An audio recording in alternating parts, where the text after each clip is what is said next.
welcome to the 2024 Iowa City Book Festival, presented by Iowa City UNESCO City of Literature, which I'm a board member of, proudly. We would like to thank the sponsors and partners that made this event possible. So the City of Iowa City, the University of Iowa, the Iowa City Public Library, Prairie Lights, Iowa Public Radio, the Graduate Hotel, and Think Iowa City. Support is provided by the National Endowment for the Arts and the Iowa Arts Council, which exists within the Iowa Economic Development Authority. Between events, be sure to visit the Book Fair at Merge, which is at 136 South Dubuque Street, right next door to the public library on the Penn Mall. The vast majority of the book festival events are offered without charge, but they are not free. Please consider donating to the City of Literature by visiting iowациtybookfestival.org and clicking on support. Today, we are at the panel discussion on politics. In this panel, writers will discuss how the current political landscape affects their work and the role politics plays in their writing. Now, please welcome our moderator, Zachary Oren Smith. Thank you so much. Not necessary, but I appreciate it. Welcome to the BookFest's Politics panel. I'm Starting Line's Chief Politics Correspondent, Zachary Oren Smith. I want to take a second to thank the festival and the writers for joining us. In 1995, in Fascism, Umberto Eco wrote, "Even though political regimes can be overthrown and ideologies can be criticized and disowned, behind a regime and its ideology, there's always a way of thinking and feeling, a group of cultural habits, of obscure instincts and unfathomable drives." Today, we have a panel of writers who deal both explicitly with political ideology and also implicitly with the lives we live within them. And briefly, let's meet our panel. Hatice Açegöz is a fiction writer and poet and editor from Germany. They've written a collection of short stories and poetry and are currently working on a debut novel exploring the rise of fascism in modern Germany. I hope to get a little bit to that novel today. Ari Berman is Mother Jones' national voting rights correspondent and reporting fellow for Type Media Center. He is a National Book Critics Circle finalist and frequent commentator on NPR and MSNBC. He wrote this year's Minority Rule, the right-wing attack on the will of the people and the fight to resist it. Amanda Jones, also from the South, is an American librarian and anti-censorship advocate. She's the president, was the president of the Louisiana Association of School Librarians and is the author of That Librarian. She's been an important voice in the debate over what books children are and are not allowed to read. Nina Lohman is the publisher of Brink, a literary journal of hybrid writing. She directs programming for Iowa City's Mission Creek Festival. And then Natalie Goldberg is a poet, teacher, writer, and painter. Goldberg teaches writing workshops based on methods from her 1986 book, Writing Down the Bones. And Goldberg, I want to start with you. You're coming to us from a trip to Montgomery, Alabama. I wanted if you'd briefly kind of describe what you were doing down there. Yeah. I've always cared a lot about civil rights, and I remember when I was a kid, I wanted to join something. Is this on? Can you hear me?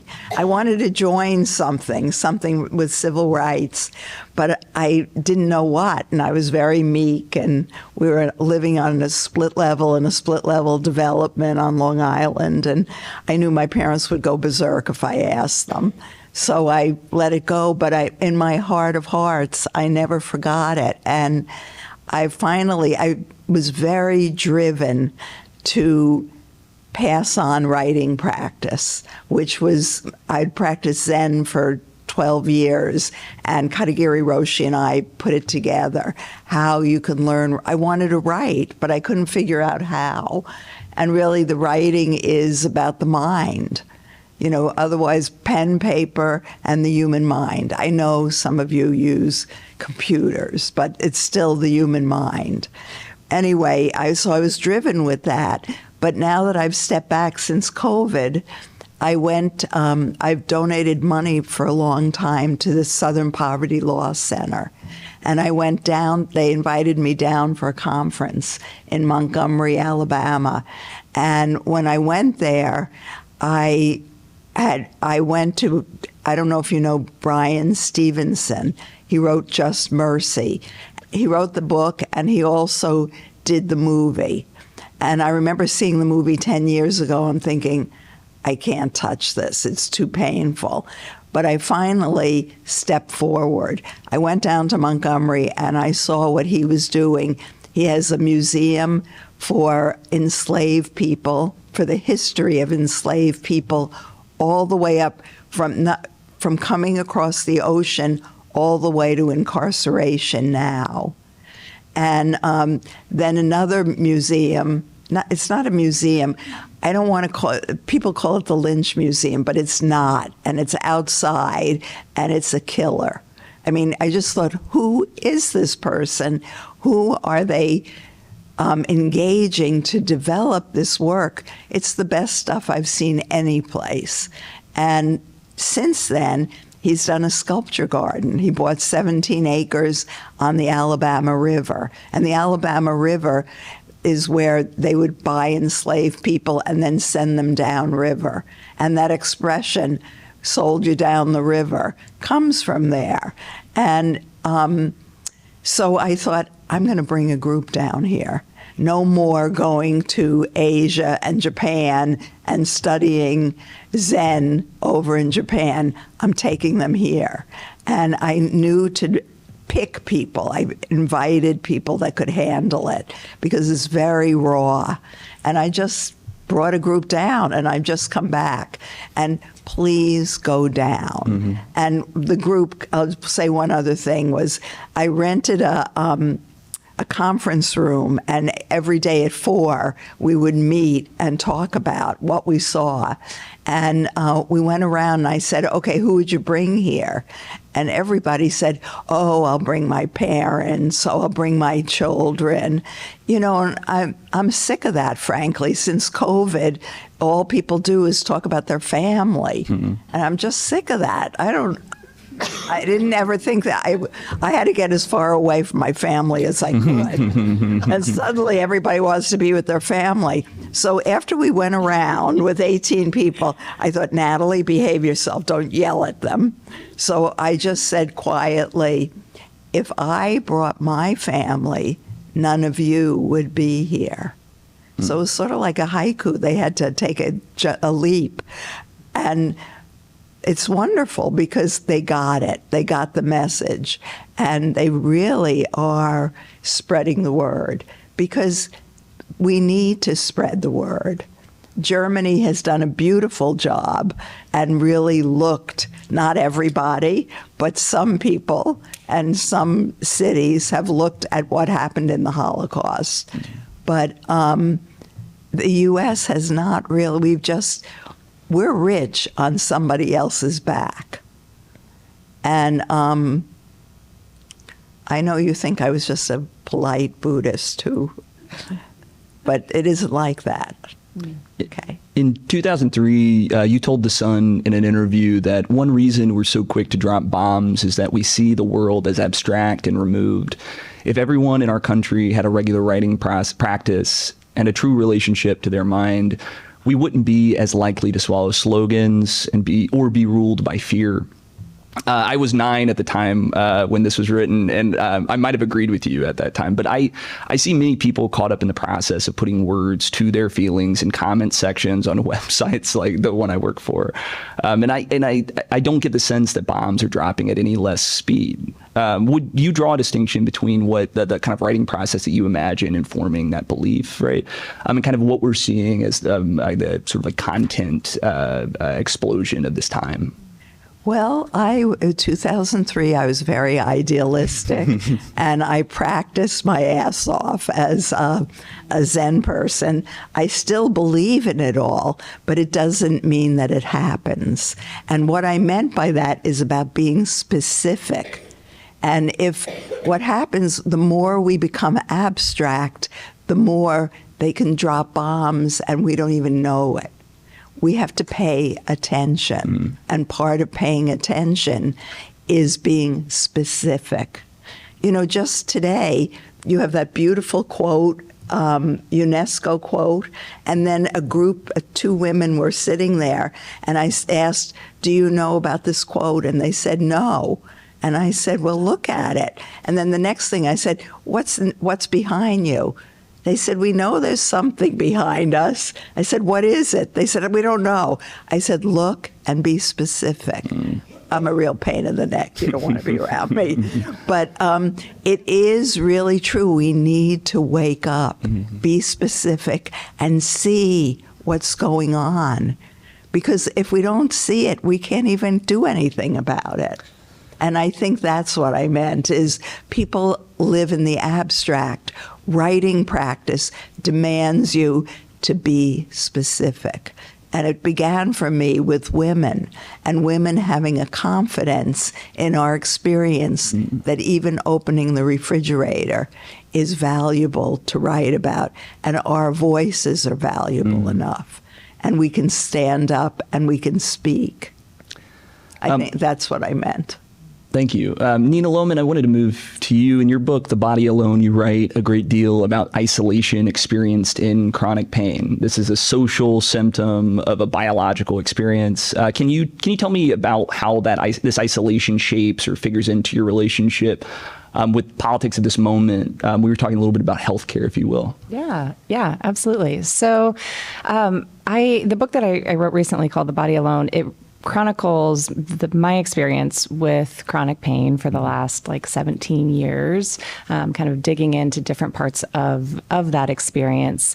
And in the process of writing that book, which took 7 or 8 years, it really started as this personal story. I wanted to tell what was happening to me. I wanted to work my way through what I thought, what I felt, what I knew.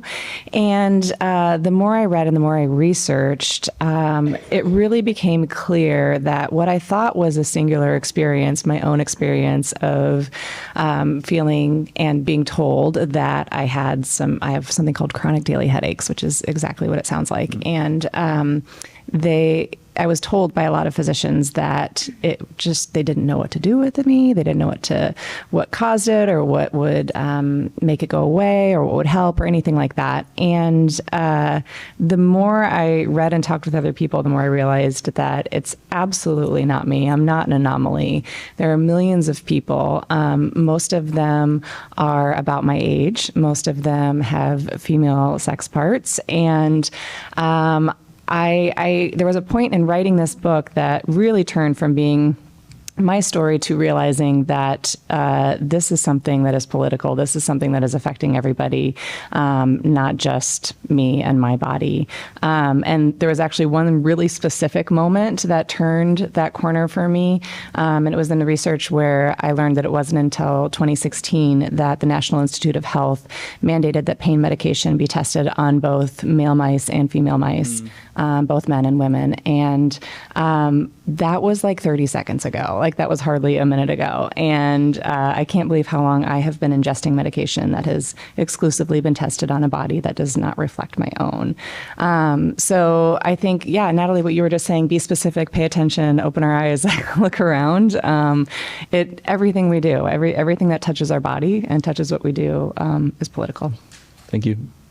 Ari Berman, I want to move to you. Just this week, a Georgia judge struck down a state elections board's rule that would require a hand count of ballots on election night. We're just weeks away from a very important day. I hope all of you are registered to vote if you're for this election. Can you tell us a little bit about this decision by the judge and kind of why it's a big deal for those of us who may not be paying attention to what's happening in Georgia? And thank you for having me. And is the mic on? Yeah, lean closer. Huh? Yeah. Okay. Thank you for having me, and it's great to be with everyone on the panel. So, unlike I think probably some of the other writers who politics is a part of what they do, politics is what I do. So it's a little bit of a different experience for me because I would like to get away from it, and I can't because I cover voting rights and elections, and so I've been covering this issue for a long time. And when I started covering the issue of voting rights, I was mostly focused on restrictions on access to the ballot. And these are things that have been passed in Iowa in recent years, but lots of states around the country. So things that make it more difficult for people to be able to vote, whether it's restricting mail ballots or cutting back on early voting or deciding who is eligible to vote, things like that.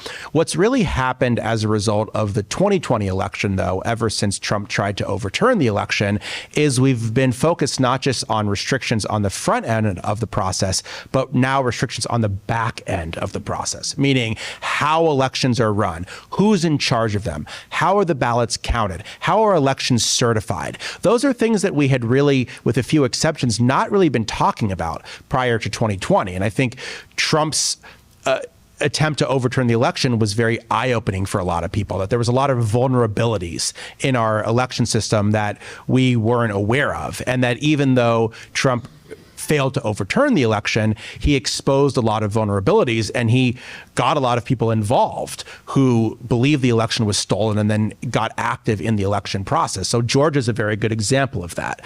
Georgia has a state election board, and the election board members are appointed in part by the political parties and in part by members of the legislature. What the Georgia Republican Party and the Georgia legislature had done prior to 2020 is they had put reasonable Republicans on those boards who would certify election results. What they did after 2020 is they kicked off the Secretary of State who defended the election. They kicked him off the election board, and they put people who said the election was stolen on the election board. And this was very concerning because that board then issued the rules that county election boards would follow. And in a very short period of time, from basically August to September of this year, the board began passing all of these things that could delay the process. So things like a hand count of ballots on election night, which would take longer to count the ballots. Things like saying that counties must undertake what they call a reasonable inquiry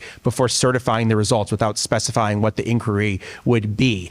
Things like saying you could have access to all documentation without spelling out what that meant. And remember, Trump went to Georgia in August, and he praised the members of this election board by name. No one had ever really heard of that before, and talking about, authoritarianism. That was a very authoritarian thing to do, to say that I am going to take an institution that was supposed to set fair rules and I'm going to make it basically an extension of the election denial movement. So the good news in Georgia is that multiple judges have since struck these rules down before the election. So it doesn't seem like they're going to be in place unless they are reinstated by a higher court there. But the concern is that these things aren't just happening in Georgia, right? They're happening in other states as well. And a lot of people with bad intentions are in charge of the voting process in some way or another in 2024 to the extent they weren't in 2020. If you can say a little bit more, I don't think it's intuitive to someone who's not paying attention to the sort of back end of election law, laws running our elections,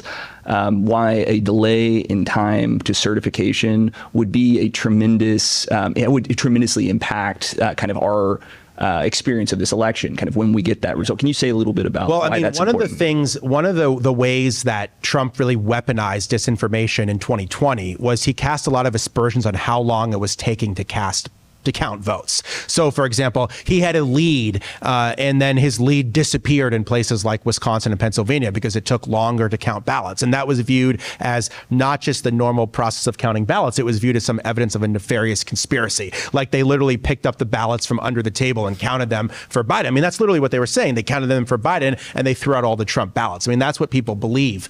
And so any delay in counting ballots now becomes weaponized by Trump. And so if you get in a situation like Georgia, there's two things. There's the disinformation and the misinformation part of it, where he's going to say there's some evidence of conspiracy here, and he's going to get his supporters really riled up, which is very dangerous in light of the fact that we had an insurrection at the Capitol last time. But also there's deadlines that states have to make. And this is another thing we learned in the last election. If you don't make those deadlines, it becomes very problematic. So, for example, the counties have to certify, and then it has to be certified statewide. And sometimes the legislature has to sign off, and sometimes the governor has to sign off. And Trump pressured all of those people, right, the last time. And what he wanted to do is he wanted to kick it to the House so that his own vice president would then try to overturn the results. Mike Pence refused to do that, but I think Trump is hoping something like that will happen again. And not to get too technical, but there's a somewhat obscure nightmare scenario that's embedded in our Constitution, which is that if there is no majority winner in the Electoral College, the election is thrown to the House of Representatives under the 12th Amendment. And it's chosen not by a majority of House members, but a majority of state House delegations.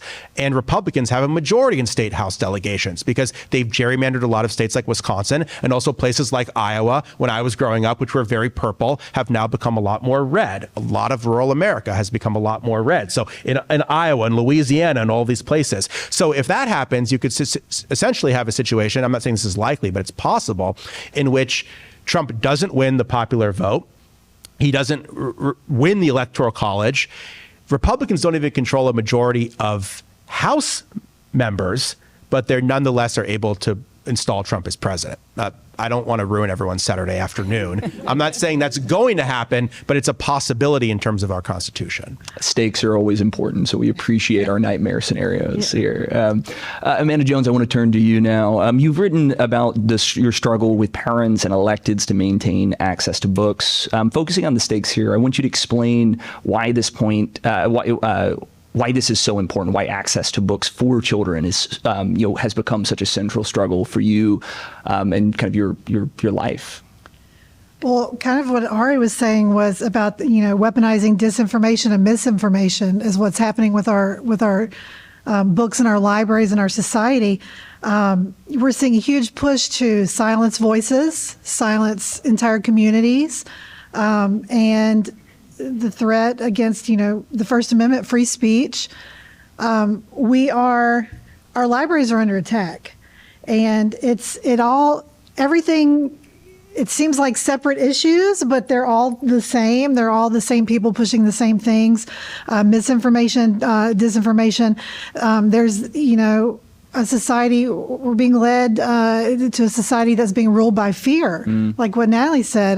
There's like this hysteria that's happening, and libraries are the cornerstone of where you can go and find your accurate, valid information. And if you don't know where to look, you can ask your friendly neighborhood librarian to point you to the right direction. We're trained on research, and we're seeing a huge push to devalue the profession, defund libraries, whether it's in schools or public libraries, because, and I forget who said this quote, a dumbed down society is an easier led society.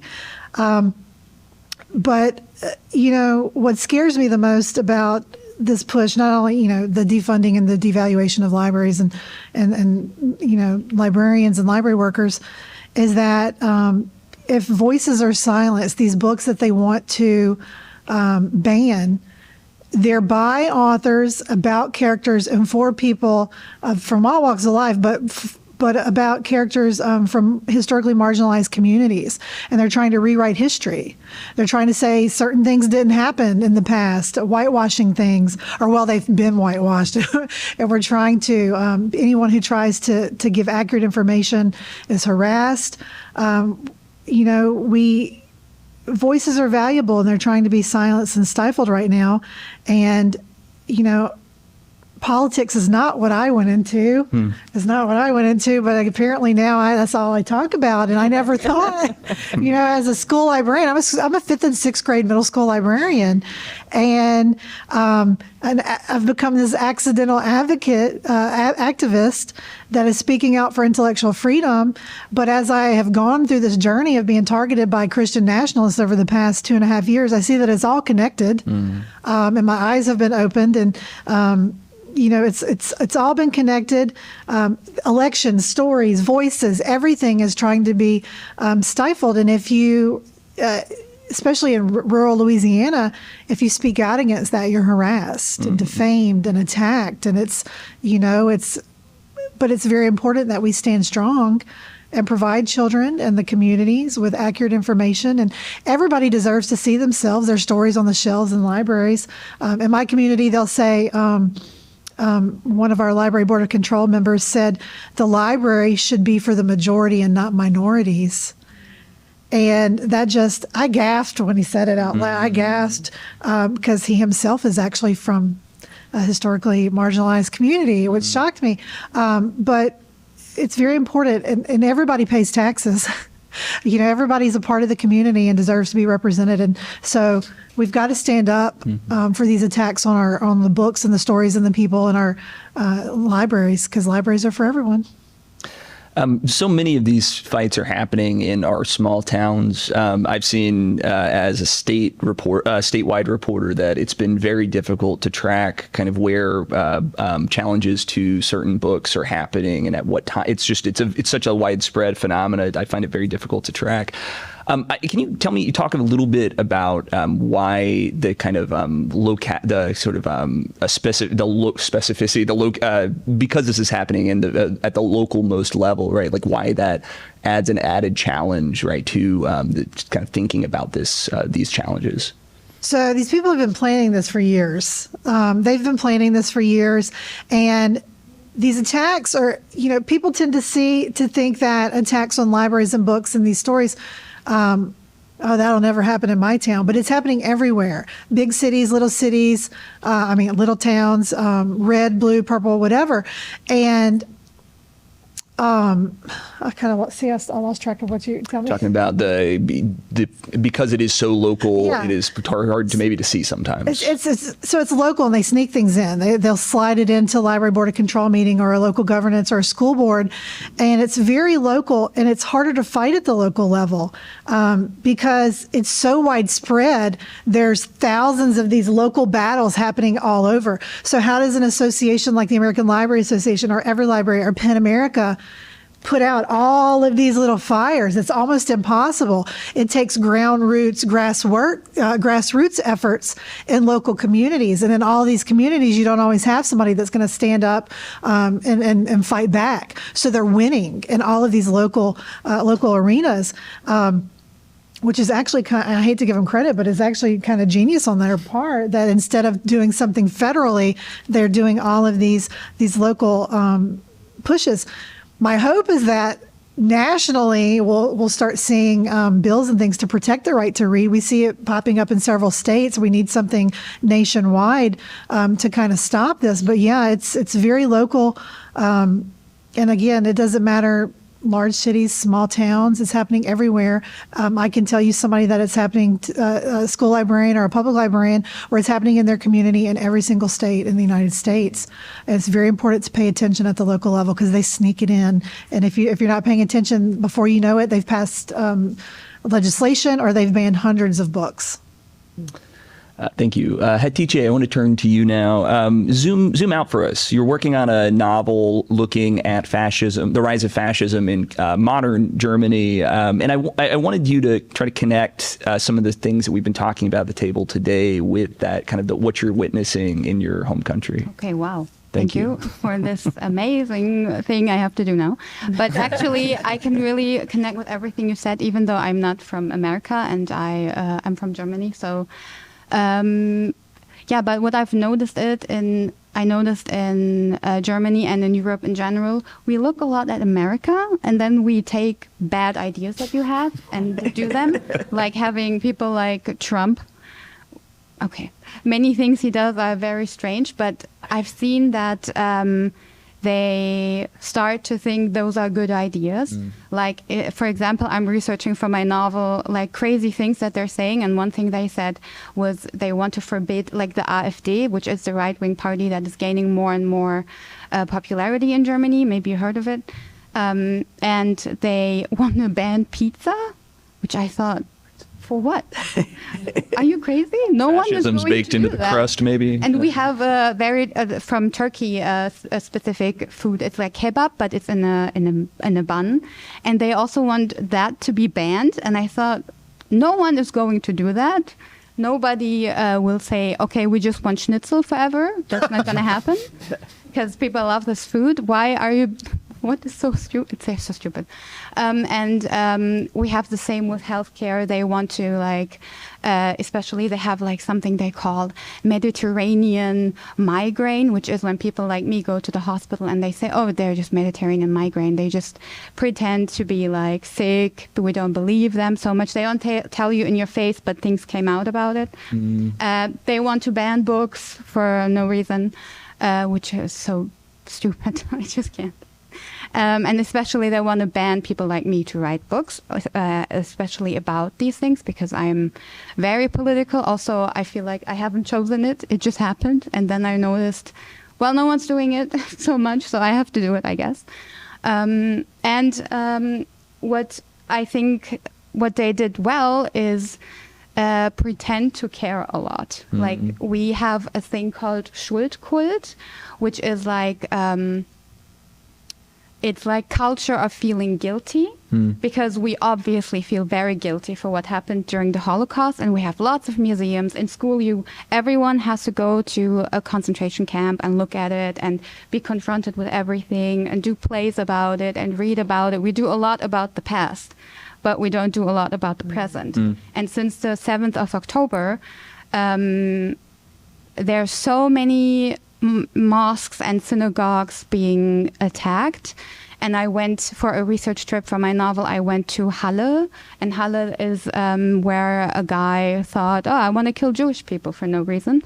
And he didn't get into the synagogue. It didn't happen.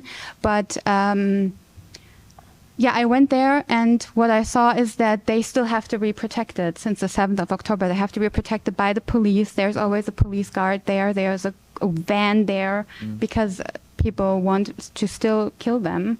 And we are good at maybe thinking about what we did in the past, but we're not good at protecting people that need to be protected right now in the present. And we have to do actually so much more about anti-Semitism. So just because it looks maybe oh, Germany is so good at thinking about what we did in the past, maybe we're not so good at being good right now. And so in my novel, I am talking about, or what I'm researching right now is why. I need to understand what is going on in your brain. Why are you doing this? So it's what I found out so far is what I also see a lot in Trump. It's not a fact-based politic strategy. It's always about feeling. It's always about, we have the feeling that you take our jobs away. We have the feeling that you eat cats and dogs. We don't know that, but it looks like that. So we're just going to convey this feeling of anger, of fear. And so people are emotionally abounded with all these negative things. And that's what the AfD is also doing. They're also making you feel like people like me are going to come and take your job away from you. And I don't want your job. I'm a writer. Don't worry. And they always, they think we're going to take over your culture and we're going to take over everything. And they just have a fear-based politics. And it's never based on facts. If you would challenge them based on facts, they're just going to go back to the feeling. So that's what I've noticed. And they're always angry. For what? I don't know. So I'm trying to find that out. So I want to talk to you later. Did you have a follow-up you wanted to add? Well, I have to understand why no pizza. Why they're banning? Because they're going to start banning donuts here. What? No, I'm making a joke. Don't give them the idea. All right. Well, the quote was they don't want multicultural whatever. They want, this is Germany. We need to be Germany, not Italy. Yeah. So stupid. It's very stupid. It's the dumbest thing ever, but it's great for my book. It will be so funny. So we're really lucky with this panel to have so much diverse expertise present. I want to leave some time for the last 20 minutes to chat for you to ask questions. We'll have a mic coming around shortly for you to ask your questions. While you're kind of thinking about what you want to ask our great panel here, Ari, I wanted to return to you. You drew a distinction in your book between institutional and electoral coups, right?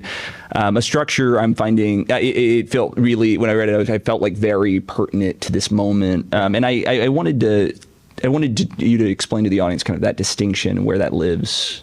So one of the things that I think has become really alarming, and it gets back to what you were saying, Amanda, about the libraries, but one of the things that Trump has done, that Trump didn't invent this, but I think Trump took it to a new level, is trying to corrupt previously nonpartisan institutions and trying to take them from institutions that would help all Americans to institutions that would only benefit him and his supporters. So think about what he did to the post office, right? I mean, the post office quite literally delivers the mail. So it's something that everybody relies on. But once Trump realized that we were in a pandemic and that people were going to vote by mail and that Democrats were going to vote by mail more than Republicans for the first time in U.S. history because Democrats took COVID more seriously than Republicans, then he started changing the post office, right? And putting a Republican mega donor in as head of the post office, which had never been done before. And it felt like they were deliberately trying to sabotage the post office, which was one of the oldest American institutions. The first postmaster general was Ben Franklin.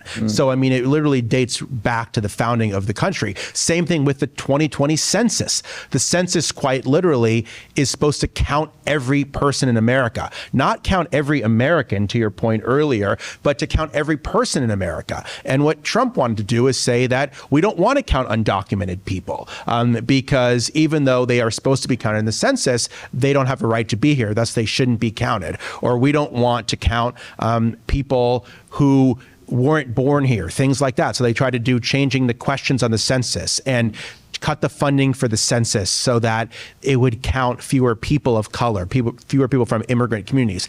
And again, the census is the sixth sentence of the Constitution is the 2020 census, because the founders realized that it was incredibly important to have an accurate count of who was in the country so they could do things like decide who gets roads, who gets schools, how many politicians did people get. This is, again, one of the oldest things we've ever done as a country. They sent people around on horseback in 1790 to count people on the census. So what Trump did is he started to politicize these previously nonpartisan institutions. Then that really laid the groundwork for what he did in terms of trying to overturn the election, right? Because once he realized, oh, I can take over these nonpartisan institutions, well, that's not a big gap to saying that, okay, if I've done it to the post office, if I've done it to the census, then I'm going to do it to elections as well, right? And I'm going to change things from just the counting of ballots, which had been done by no matter what party you were in.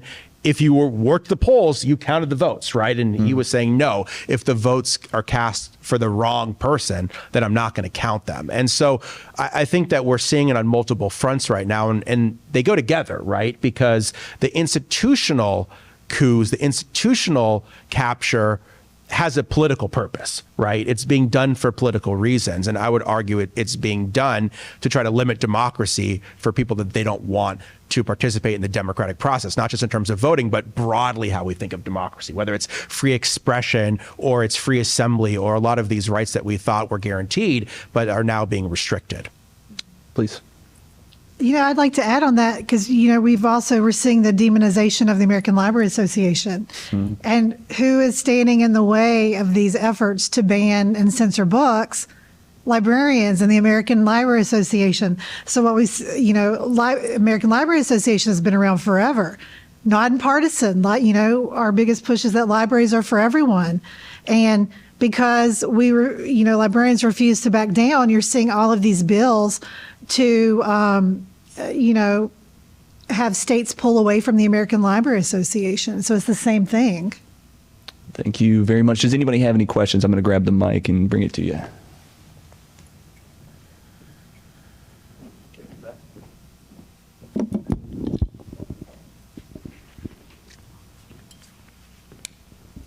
Kia ora. My name is Chris. I'm a visiting writer from New Zealand.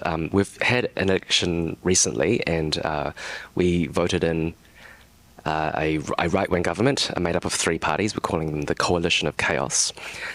What's been interesting is how blatant a lot of their actions are. They're doing things where there's clear conflicts of interest.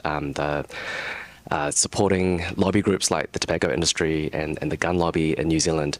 What do you think has sort of led to this point where we have not only small groups that are sort of trying to ban books in libraries, but we actually have senators, politicians, and ministers, leaders of countries that are emboldened to just do all of this out in the public so blatantly? Well, I'll say, speaking of doing it all out in the open so publicly, our U.S. Representative Clay Higgins from Louisiana I know, right? I'm so embarrassed. He tweeted out, I mean, he boldly stated on Twitter that one day all of our libraries will be privately church run. Wow. You know? So they're very emboldened and they're not hiding it. It's just, I struggle with wondering why everybody else can't see it, especially in my small town. And if you say that these are all connected and they're doing this out in the open, I'm a conspiracy theorist or I'm woke or whatever. But it sells, you know, fear and hysteria and it all sells, and it keeps them in power. Because they create this hysteria so they can swoop into these with solutions to these problems that we don't actually have, you know, so that they can remain in power. It's greed and power, and they don't want to lose control. So they create this, you know, these conspiracies. I think one reason we're seeing right-wing movements be so successful, even in previously very tolerant places, is there's a lot of things they have in common, right? One is a fear of changing demographic groups getting new rights and new political power. We're certainly seeing that throughout Europe. Another is the breakdown of traditional media and the rise of social media, in which there's very few gatekeepers to fact check information. So the decline of local news, the decline of trusted news, that is a phenomenon that's happening across the country. And then I think, you know, concerted efforts to try to empower right-wing parties across the country, where, you know, Steve Bannon is trying to take the Trump show on the road. And he's not necessarily taking it to New Zealand, right? But he's very consciously tried to take it to Germany and to Italy and to France and the UK.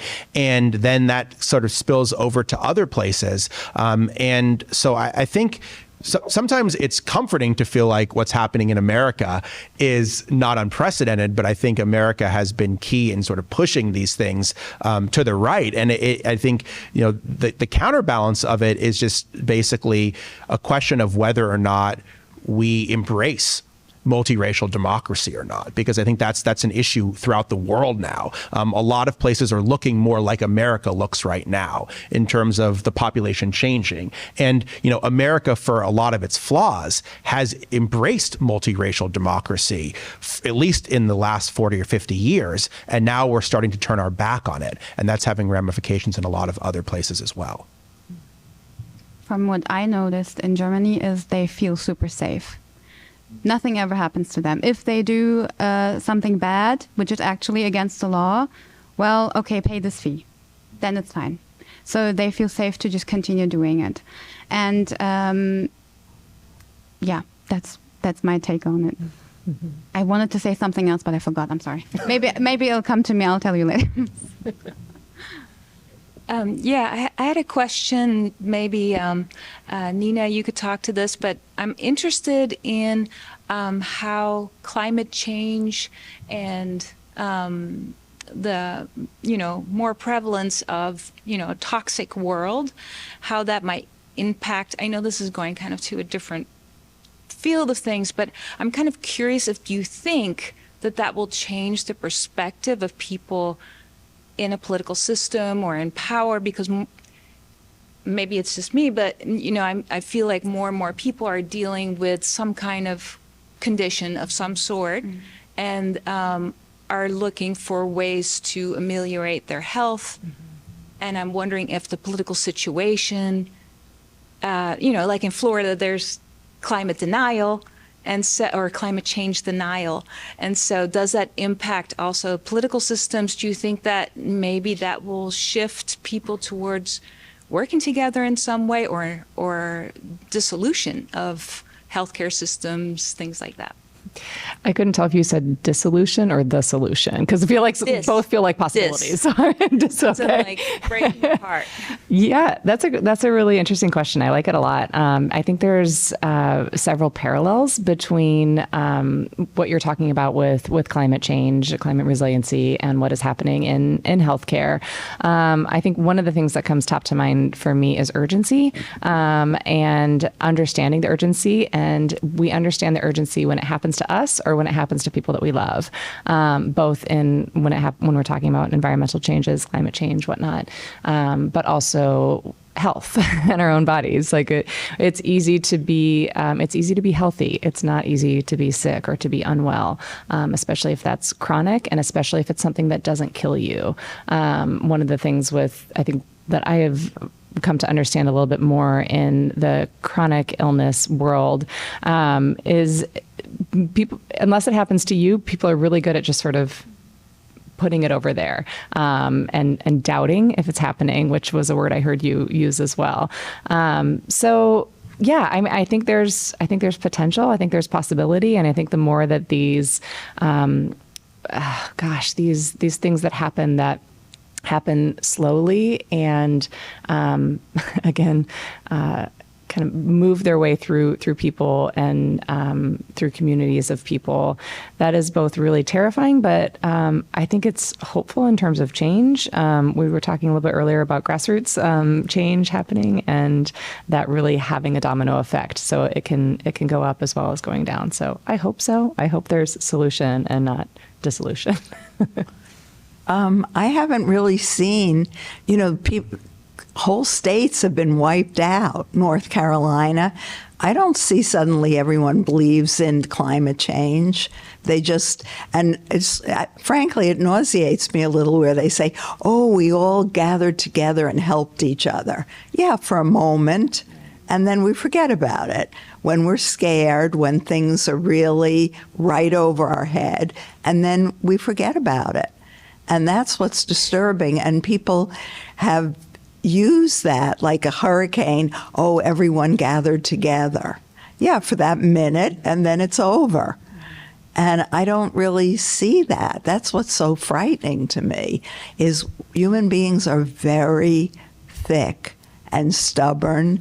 And Americans, excuse me, I happen to love the land, but we're very comfortable compared to most places, and we don't budge. We're just not budging. I hate to say that. I mean, I've worked with people for 50 years.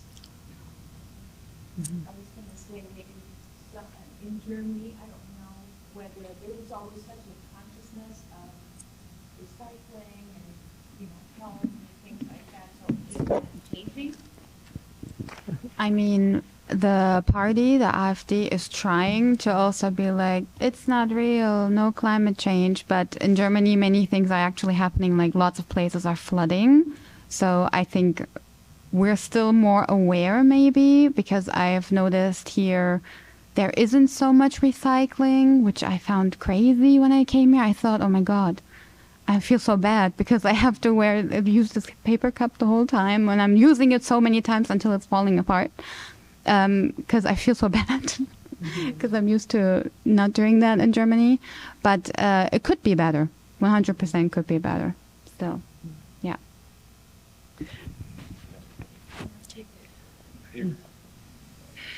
Hello. Hi. Thank you for this brilliant panel. My name is Sabine. I'm also one of the IWP visiting writers.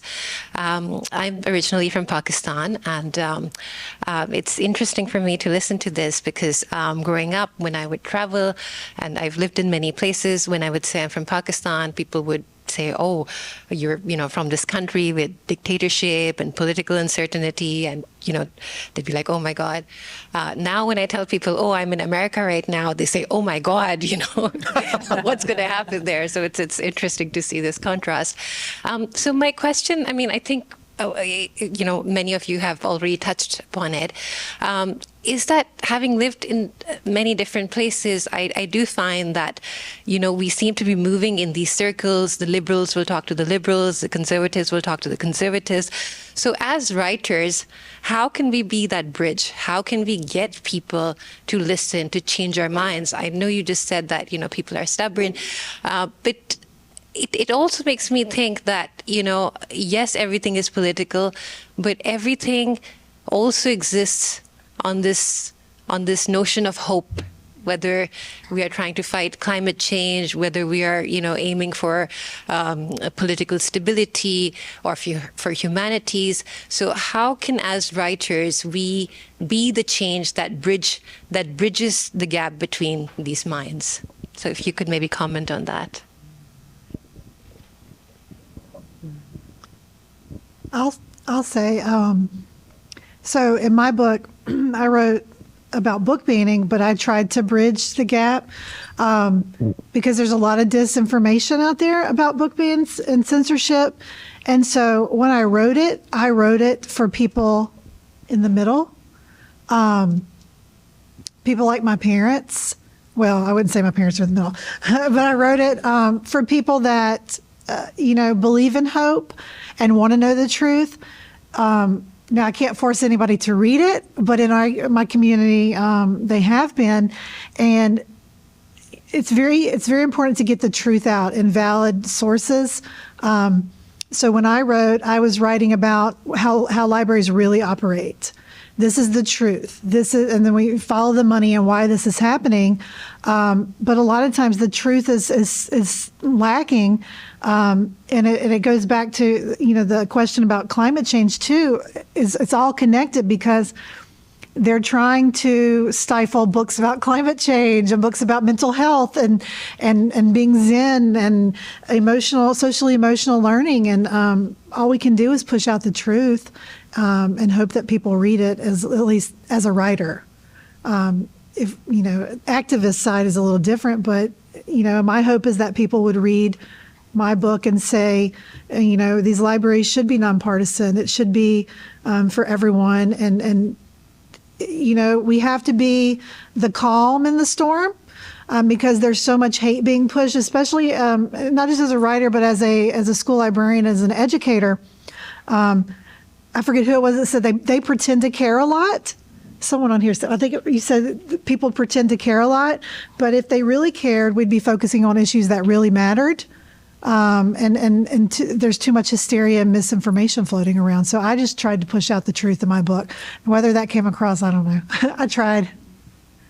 Well, I think it gets back to having a shared set of facts and values, and that's really what's broken down, I think, in a lot of places in recent years. And so I think we have to figure out a way to rebuild that. I think people are becoming a lot smarter, for example, about the downsides of social media. There was a lot of utopian rhetoric about how democratic this was going to make things, and it's been by and large a disaster in terms of democratization. It may have democratized the medium, but it didn't actually help democratize society. What it did is emboldened a lot of bad actors in a lot of places, and a lot of greed behind it. And I think now, to me, it's if without those kind of shared values, things start to break down.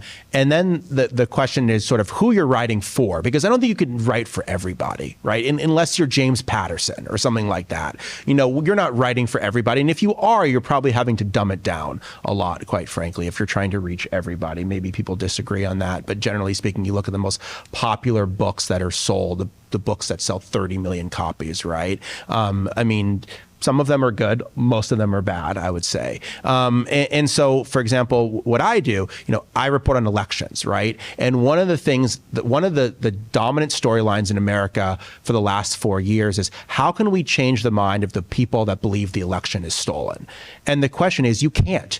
You cannot change their minds because they're operating at a completely different level of facts. But they are a minority faction in the country. So the question is, should I spend my time writing for the 65% of Americans who believe the election was not stolen? Or should I try to convince the 35% of people who believe the election was stolen? I would rather try to give the pro-democracy majority in the country accurate information and embolden them to defend democracy, as opposed to trying to persuade people who will never be persuaded to try to change their minds. Now, would it be great if 100% of Americans believe the election was not stolen? Absolutely, right? That would be the ideal scenario. But if you have to make trade-offs as a writer, I would rather figure out where can I actually do the most good, as opposed to feeling like I'm fighting some battle that might be valiant, but ultimately is going to be unsuccessful no matter what I do. I'm thinking back to the Natalie Goldberg quote that we started with pretty early in the panel about how abstraction is necessary for violence, and if people were more specific and had a daily writing practice, perhaps that would lead to more peace. And I'm thinking about a lot of the oppressive legislation in our state, but elsewhere, and how vague it is, how much abstraction is in those laws. So we're told you can't have books that include such and such, but not given a specific list of books to ban. So it causes a lot of chaos for people in schools and people in libraries to try to figure that out themselves. We're told you can't do DEI, but without any of the terms defined exactly what we are and aren't allowed to do. We're told trans kids can't use the bathroom, but not told who is enforcing that and how, and what would the punishment be if they did just use the bathroom. So I'm thinking about how the specificity is pushed off onto the very people who are impacted by this legislation to figure it out for themselves, what they think their oppressors want from them, right?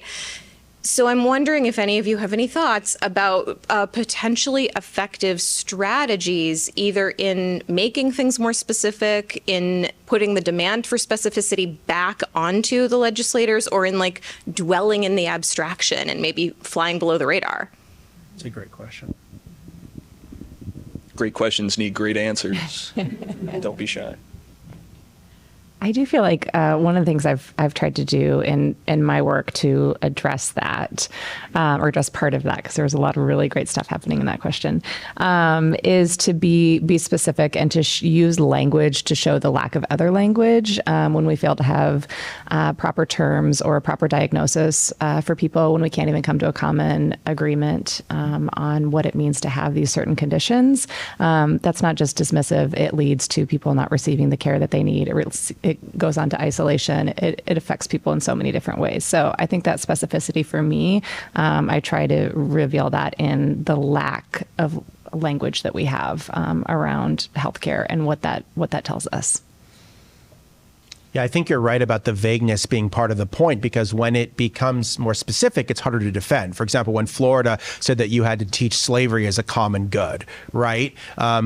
That was crazy, right? And so that was a tangible example of the kind of educational censorship, right? And then you couldn't even have the governor who was trying to do it defend it anymore because it was so crazy. So the vaguer they make it, the harder it is to then defend why they're doing it in the first place. So I think that's a good point. I think it's also a way to maybe fight back against these kind of things, is show who's impacted by it, but also what it could ultimately lead to, right? Because I think one of the things that people think about is, oh, it's not going to affect me, right? It's only going to affect that trans kid, right? Or this person or that person. But once you realize okay, well, they're not just coming for that person, they're coming for all of these other things too, then it starts to be something that you can mobilize more people around.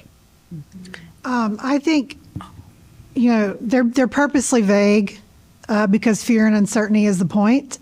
Yeah. Because you overcorrect. So they'll just with books, censorship laws, they've passed legislation in multiple states where librarians can be criminalized for certain books.